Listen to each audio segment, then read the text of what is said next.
Assalamualaikum sahabatku, terima kasih sudah mengklik videoku. Tapi sebelum kalian nonton video ini sampai akhir, bantu aku untuk ngembangin channelku yuk, dengan cara klik tombol subscribe. Aku ulang lagi ya, dengan cara klik tombol subscribe. Terima kasih yang sudah subscribe, semoga urusan kalian dipermudah Allah. Di video kali ini kita akan mengerjakan kuis penggunaan teknologi dalam pembelajaran jarak jauh ya, yang termasuk topik 6 ya. Dimana setelah kita menyelesaikan materi atau membaca materi-materi, kita diharuskan mengerjakan kuis ini, dan kuis ini akan terlewati apabila kita telah skor minimal 70%. Yuk sekarang kita kerjakan bersama. Kita klik kuisnya. Nah, kita klik start quiz. Nah, ya, pertanyaan pertama adalah, dalam praktek pembelajaran jarak jauh, guru perlu menguasai pengetahuan pedagogi, pengetahuan konten, dan pengetahuan teknologi. Pengetahuan pedagogi merupakan apakah A. Pengetahuan mengenai mata pelajaran yang akan dikuasai, B. Pengetahuan mengenai standar teknologi yang digunakan, C. Pengetahuan mengenai konsep penting yang dipelajari, D. Pengetahuan mengenai proses atau metode pembelajaran. Jadi pedagogi itu pengetahuan mengenai proses dan praktek metode belajar mengajar. Nah, kemudian sedangkan kalau pengetahuan konten atau K itu adalah pengetahuan mengenai mata pelajaran yang akan dipelajari.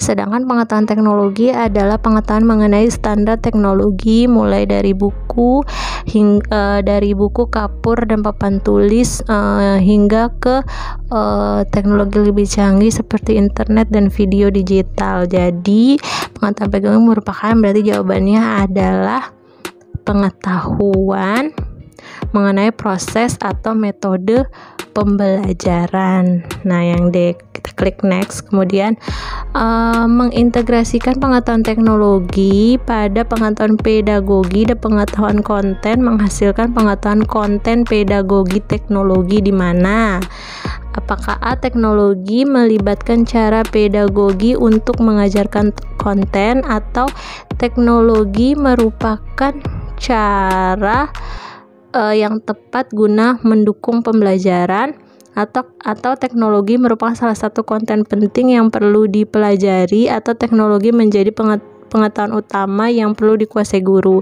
Jadi yang mana? Berarti yang mana?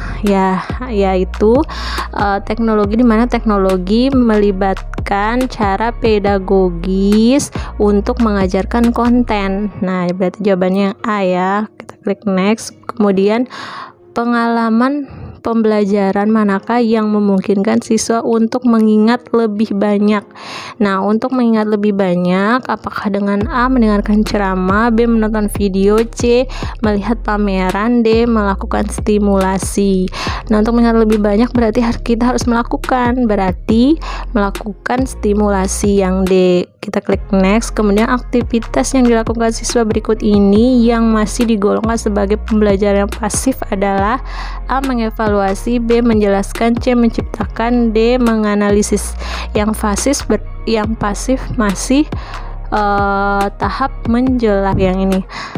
Oke, kita klik next. Kemudian piramida pengalaman belajar Dale membantu guru untuk menghubungkan tujuan pembelajaran dengan A. Apakah A. metode dan pilihan media pembelajaran, B. kebutuhan pembelajaran siswa, atau C. konten yang akan dipelajari, atau D. target pencapaian akhir pembelajaran. Jadi, nah, piramida pembelajaran Dale ini membantu untuk apa? Kata kuncinya ya, membantu untuk pemilihan dan media pembelajaran, metode dan pilihan media pembelajaran, yang A ya. Nah, kemudian next, siswa kelas 1 lebih bersemangat untuk belajar bahasa Indonesia karena hari ini guru Ima mengajak mereka untuk membuat komik. Mereka yang membuat tentang keluarga. Hal ini menunjukkan manfaat media untuk A. menyampaikan pesan lebih jelas, B. mengubah pengalaman abstrak menjadi konkret, C. membatasi keterbatasan ruang dan waktu, D. mendorong keterlibatan murid, dimana kata kuncinya adalah mengajak mereka untuk membuat komik. Berarti ada keterlibatan murid di sini ya. Berarti jawabannya adalah yang D. Next, berikutnya film pendek penunjang pembelajaran termasuk ke dalam jenis media film. Di sana ada indera penglihatan dan juga indera pendengaran. Berarti dia adalah audiovisual. Nah, audiovisual yang bergerak atau multimedia. Lebih tepatnya yang bergerak. Kenapa? Karena kalau yang multimedia itu adalah yang melibatkan beberapa jenis media secara terintegrasi dalam suatu kegiatan pembelajaran. Contohnya aplikasi komputer yang interaktif. Nah, sedangkan ini kan hanya berupa film pendek, berarti yang lebih tepat adalah audiovisual bergerak. Nah, kemudian kita klik next. Berikutnya adalah salah satu kekurangan dari sumber belajar yang dirancang sendiri oleh guru antara lain. Nah, apakah A sesuai dengan rencana pembelajaran? Ini betul ya. Sedangkan kata kuncinya ada yang diminta kekurangannya. Nih, yang diminta adalah kekurangannya. Kita harus teliti membaca. Kemudian yang B memungkinkan adanya personalisasi, C membutuhkan energi dan waktu pembuatan, D membutuhkan waktu untuk kurasi materi. Jadi kekurangannya adalah kita membutuhkan energi dan waktu dalam pembuatannya ya. Nah, kemudian kita klik next. Kemudian soal berikutnya adalah manfaat pengintegrasian teknologi dalam pembelajaran jarak jauh. Yang paling terlihat adalah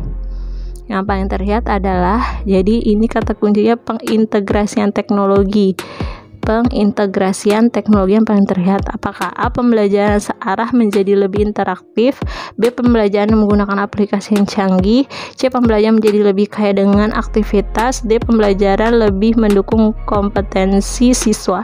Kata kuncinya adalah interaktif. Jadi pembelajaran yang searah menjadi lebih interaktif. Kemudian kita klik next. Nah, ternyata ini adalah soal terakhir, ada 10 soal berarti ya. Nah, dari asesmen diagnosis awal, Guru Rizky mendapat data bahwa rata-rata muridnya memiliki gadget berupa HP dengan jangkauan jaringan internet yang cukup memadai di daerahnya. Setelah melihat kelebihan dan kekurangan dari berbagai aplikasi, Guru Rizky memilih menggunakan WhatsApp untuk pembelajaran jarak jauh. Fitur obrolan, voice note, pengiriman gambar, video, dan dokumen juga cukup dikenal dan mudah digunakan. Pemilihan ini didasarkan pertimbangan apakah A. tujuan pembelajaran, B. karakteristik siswa, C. keadaan lingkungan, D.